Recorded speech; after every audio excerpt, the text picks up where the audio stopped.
Welcome to Our Girl Relationships. On this channel, we talk about problems people face in their day-to-day lives. Let's start with the video. I have this friend, Sabrina, not her real name. She was my roommate in my first year of university, and we have been friends since then. I didn't have anyone else to talk to in the first week of school, so we were stuck together with each other. As the weeks went by, we met other people. After graduation, we lost touch because she moved out of the city. Still, we reconnected a few years ago on social media. We got talking, and it was sad to hear that things were not going as well as they should have for her. She was basically struggling and trying to decide her next step of action. After a year of trying to make things work, she decided to move back to New York. It wasn't an easy transition for her because of the financial challenges, so I spoke to my husband. We decided to accommodate her until she got her bearings back. When I asked her to come to live with me, she was a little hesitant because she said she didn't want to be a bother and that I had already done a lot for her and so on. I literally forced her to come to live with me, and we had a good time. It was lovely for me to have someone around aside from my kids and husband. She got a job that could help with minor expenses. She was accommodating in the house. I think she really felt uncomfortable, so she tried to repay me by ensuring she got some groceries and did the chores. I didn't mind that she helped around the house, though I told her that she didn't have to bother. Everything was going well until I came home and noticed that she wasn't feeling good one day. She complained that she was tired, had nausea, and was generally feeling weird. That sounded like pregnancy, so I asked her to take a test. She looked at me, and the sudden realization that she had missed her period came. I had a kit in my room, so I gave it to her. Our suspicions were confirmed. She was pregnant. She got an appointment at the hospital for further confirmations and to know how far along she had gone. It was a bittersweet moment for her because she had always wanted kids. Still, she wanted them when she was already financially stable. She was pro-life and didn't want to do an abortion. I was happy for her, and it wasn't a problem to have a pregnant lady live in my house. I thought that she would do the same for me if I was in a similar situation. Besides, my house was big enough to contain all of us. After the initial bittersweet moment, she became really excited to tell her boyfriend. He had been to the house only a few times at the time. He also wanted to have kids, so it worked out perfectly for them. On the other hand, I was excited that I got to take care of a mom-to-be. I have 3 kids of my own, so it's safe to say that I am experienced. My husband was somewhat neutral when he heard the news. He wasn't unhappy for her, but just concerned if we could handle it. He was a more logical person among us and liked to plan. He thought that if she was going to start a family, it would be better if she moved out for convenience. I believed that she would eventually have to move, but there was no rush. Slowly, things started to change. Sabrina became more cranky and irritable and always wanted her boyfriend around. She just behaved in a really annoying way. I tried to give excuses for her, saying it was her first pregnancy, which must be stressful for her. However, I also knew that she didn't have to act the way she was, but I chose to ignore her behavior. I, low-key, wanted her out of the house at this time, but I thought that would be wrong. AITA? You wouldn't believe what happened. I wish I had listened to my gut feeling and asked Sabrina to leave. Anyways, I met up with my long-time crush. I'll call him Lenny. He was the first person I fell in love with, but we didn't date because he was leaving the country and we both didn't want long-distance relationships. Before I met my husband, I had often wondered what it would have been like if we dated. Sabrina and I went out one evening and we met him. Lenny and I still had strong chemistry and I could feel my heart racing in my chest. He looked better than I remembered him. He collected my number and we got talking. All the while, I felt guilty for even giving him my number, but Sabrina said I was just being childish and it wasn't like I was doing anything with him. Lenny told me that he was single and regretted not trying to start a relationship earlier on. He tried to insinuate that we could still have something, and that was when I snapped back into reality. I told him I was married and wasn't available for that anymore. He seemed shocked, but I disregarded his reaction. He asked for dinner with me one last time, and then we would go our separate ways. I didn't want it, but I also thought that it was a harmless dinner and I needed it to close the chapter. Plus, Sabrina was going to be there, so nothing crazy would happen. We went out that evening, and it was so much fun. Still, within me, I was telling my heart to let Lenny go because I had decided that I would intentionally try not to see him again after that day. Sabrina and I got home later than I wanted to, and my husband asked us where we were because he was worried. Sabrina casually told him where we were and who we were with. My husband was disappointed and hurt because he thought something was going on between Lenny and me, since I never mentioned that we met up. He knew how in love I was with him, so I precisely wanted to leave out that detail. Sabrina behaved like she couldn't understand what she did wrong. She put me in a mess I didn't know how to get out of. I started to have unnecessary problems with my husband. We fought a lot. He didn't trust me anymore, and he came home late. I tried to explain to him what really happened and that I had intended for that to be the last time I met with Lenny. So I asked Sabrina to come with me. He didn't believe me. Now I saw less and less of my husband and more of Sabrina's boyfriend. He was always at the house. It annoyed me a lot, mainly because I had problems in my home and Sabrina was acting oblivious to it.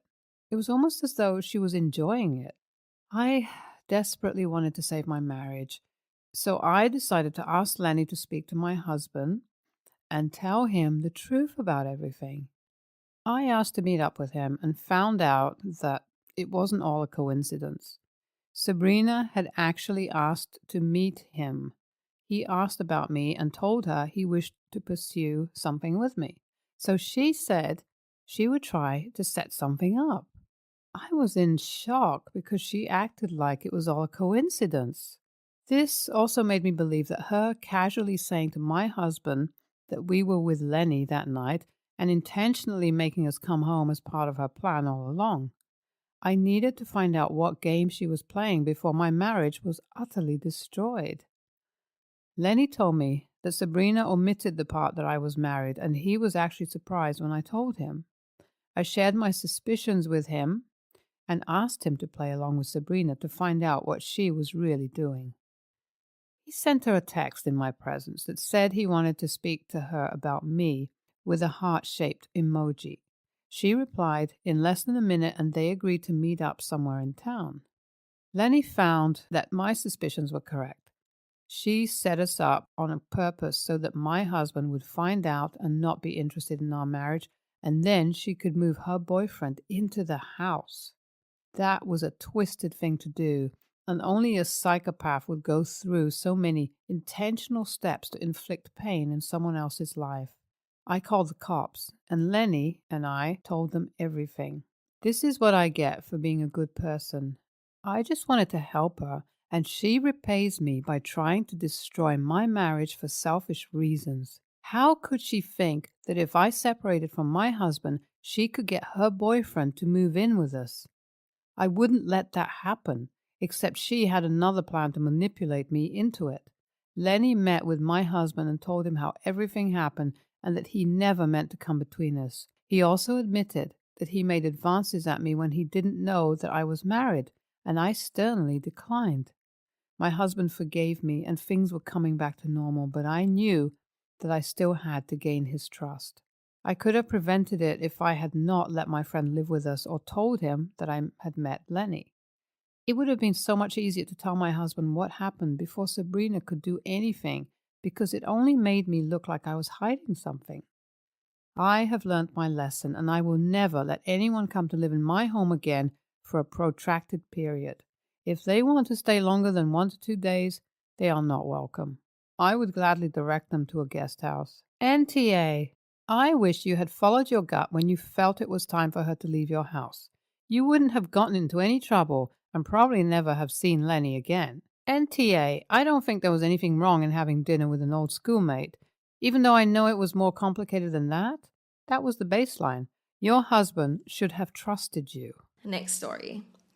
Long story short, we have been trying to financially recover from my husband hopping jobs and then not actually working at all for about 3 months. Our bank account was emptied. We had to go through a debt consolidation process. I had to empty out a retirement account. We almost got evicted, almost lost both of our vehicles, the whole 9 yards. He started working again, including some overtime. My position is salary, so overtime isn't an option for me. We had a pretty intense conversation in the midst of it all, with me telling him that the next time this happens, I wouldn't put up with it. We got caught up on rent, got caught up on the cars, everything. But then he started calling out of work again. And then he changed his shift when someone had him out of work for almost 2 weeks. He still has a job. He worked yesterday, but he's been going less and less. His last check was almost $500 less than what it usually is. And that's just for 1 week. Today, I had a doctor's appointment in a different city that I scheduled a decent amount of time before I was supposed to be at work, so I wasn't expecting any calls.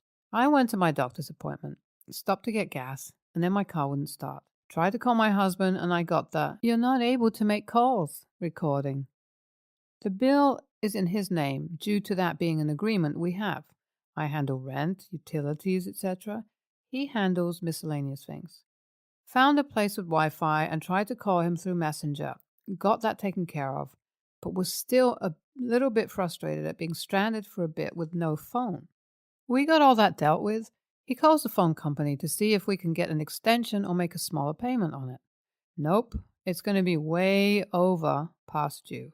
And this thing hasn't been paid in a few months, with the grand total being over $500, which we don't have. Close, but not quite. My job is a traveling position. Most of my work requires me to have a phone between calls, texts, the whole thing. I am technically on call 24/7. My immediate reaction was, now this man is messing with my job, the one thing I thought he couldn't.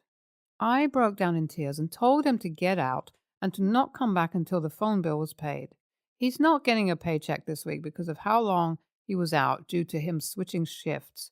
So that means it'll have to be next week when I get paid. He was pretty much speechless, packed his stuff, and left with one of his friends. I have been a complete wreck since, and I keep wondering if I made the right decision. Am I the a-hole for kicking him out? I'm sorry I'm not able to respond to everyone. I'm trying to get caught back up with work I missed today. I spoke with him about getting our phone bills split, and he's completely in agreement with it.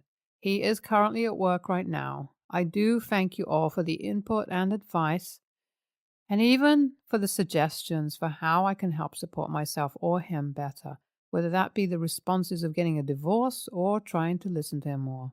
I do have a different bank account set up that I was already just starting to put a little bit at a time in. We're talking like $50 at a time. But I think I'm going to start moving more over just in case and have my phone and my car switched to coming out of that instead. For the people who have mentioned therapy, I currently do go to therapy once a month that's covered by my insurance. He went once and never went back. The idea of couples counseling has been mentioned before, but to me, I really don't want to invest time and money into something that's going to be a moot point if he can't work on himself. We also did try couples therapy a few years ago, and he was completely unresponsive. Like, legitimately just kind of sat there and gave one-word responses to everything. The therapist got frustrated. It was a whole thing. He also, believe it or not, would use his couples therapy appointments to get out of going to work, and then wouldn't go to the appointment with me. More questions that get asked. Yes, my work does have a $100 a month stipend for phones. The problem is my reimbursement checks go into our joint bank account, which wasn't an issue to me because I thought the phone bill was getting paid. I'm going to start putting those in my second bank account and have my phone bill set to come out of that. Also, yes, he does have mental health issues. He has anxiety, depression, and ADHD, but he doesn't take his meds often, and it was like pulling teeth to get him to go to therapy because he doesn't like it. He went once and never went back. Also, I didn't want to make a decision the day of because I know I was emotional yesterday. But moving forward, if I put my reimbursement checks and a portion of my check into my bank account each pay period, I can make sure my stuff is covered while also saving up for a deposit and first month's rent for my own place. Our house is currently a 3-bedroom, not something I would need on my own. I might not be able to get a house, but I can definitely afford an apartment on my own. Our lease is up in December for this house. He has until then to put some effort into his mental health, show me he can consistently go to work, and manage his own expenses. If not, deuces. NTA, I wouldn't take him back after your phone is back on, either. Now this man is messing with my job, the one thing I thought he couldn't. Do you really want to live like this? Next story. This past weekend, I've, 22, female, met up with my in-laws to celebrate my nephew's turning 8. I love this kid to death, and we have a close bond, so I make it a priority to be active in anything involving him since I had a baby. Anyways, not the point. My baby is 11 months and will be 1 next month, and I take pride in them not ever getting sick, not even once. Well, my brother-in-law, 23, was recently sick, but over it. But everyone knows that the virus can still be in the system for a couple more days. He decided it was okay to kiss my 11-month-old all over the face. I was furious. Then I found out that the way his fever broke, my mother-in-law says, was by a cold sore outbreak. I didn't find this out till after 24 hours after we had left the event. Well, my baby got sick, extremely sick, for the first time ever. I'm talking about congested, nasty coughs and fever. We took him to his pediatrician. They asked questions, and I told them about what my brother-in-law did and his cold sores. I was told to be aware of any signs for RSV and immediately take them in, but that I can't do much more due to the age. I was devastated. I have slept a total of 6 hours these past 2 days, and nothing seems to work. He denies ever kissing my baby and claims we were sick. We don't ever get sick. That they weren't cold sore, but canker sores, and then had the nerve to say that my baby needs this to build immune system. He won't apologize and hasn't even reached out to even see if they are okay. Well, I just found out he did that out of spite, because his stepson, 20 months old, is consistently sick. He thought it was only fair to have our baby get sick at least once, so we know how it feels. I might have been an a-hole by telling him he will never know how it feels to stress and lose sleep about a sick child, because he isn't actually a dad. He's just playing a dad for a kid who isn't even his, and that is sad. He doesn't have any common sense. At this point, I don't care. His wife is calling, leaving voicemail saying, I'm an AH, but as a mother, she should understand that having a sick child isn't funny. I'm furious at the fact that mother-in-law enables her man baby to think this is okay when my legit baby is suffering. BIL told his brother, my husband, he won't be involved anymore till I apologize, but I told him to eat rocks. AITA for refusing to apologize to brother-in-law? When I say playing dad, he's legit, just playing dad. His stepson has no dad. I don't know the background story. His wife has told me he hasn't done anything for her child, and only does when people are around to put up a show. Why she is with him, I have no idea. I've stepped up to help her out when she needs it. For example, I watch her child on nights because he refuses to even help with that while she's at work. I don't accept any form of payment because he's innocent. He's been around less than a year and has only shown the child